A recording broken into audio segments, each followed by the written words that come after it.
Guys আজকে কোনো content পাচ্ছিলাম না, তারপর হঠাৎ এই ম্যাচে দেখলাম বিভিন্ন পদ্ধতিতে কন্টেন্টগুলো আসতেছিল। তো দেখেন প্রথমে দেখি কন্টেন্ট নিজের পায়ে হেঁটে এসে আমার পাশে বসে আছে, মানে বুঝতেই পারছেন এই প্লেয়ারটা একটা ইউটিউবার, আর আমি হচ্ছে যাতা মারতে পারি এই ক্লিপে, বুঝতে পারছেন। ইউটিউবারটার নাম দেখেন জিরো30। ভাই এই নামটা আমি প্রথম শুনতেছি।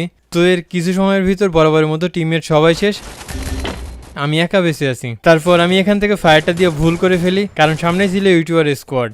ওরা তো এখন রিভেঞ্জ নেওয়ার জন্য রাশ করবেই, এজন্য আমি প্রথমে ভাবছিলাম পালাবো, পরে আবার ভাবলাম না, এখানে ওয়েট করি, ফাইট করে দেখি কি হয়। তো দেখেন সামনে কন্টেন্ট ঝুলতে ঝুলতে আসতেছে, প্রথমে ভিভিএস প্লেয়ারটারে নক করে দিই, তারপর তার টিমমেটকেও ওয়ান ট্যাপ। এখানে আমার টিমমেটের কথা শুনেন, বলে যে জিপ লাইনে করে কন্টেন্ট আইছে। এরপর ভাবলাম টিমমেটদেরকে হয়তো রিভাইভ দিতে পারবো, কিন্তু সামনে দেখি একটা প্লেয়ার, এটাকে ওয়ান ট্যাপ। কিলটা ফিনিশ করতে গিয়েই বুঝলাম এখানে ইউটিউবার স্কোয়াড, আর এখানে আমি পুরো ফেসে গেছি। এখন সমস্যা হলো ওদের একটা টিমমেট ছাদ থেকে ব্যাকআপ দিচ্ছে, এজন্য শান্তিতে ফাইটটাও নিতে পারছি না। তো সামনে একটা নক করলাম, এখন মনে হচ্ছে ওরা হয়তো রাশ করতে পারে, তারপর সত্যি সত্যি একটা প্লেয়ার রাশ করে দেয়, তো ওটাকেও ডাউন। আমার এইচপি একেবারে লো করে দিয়েছে, একটুর জন্য বেঁচে গেছি। তো সামনে ইউটিউবারটা আবার রিভেঞ্জ নেওয়ার জন্য আসছে,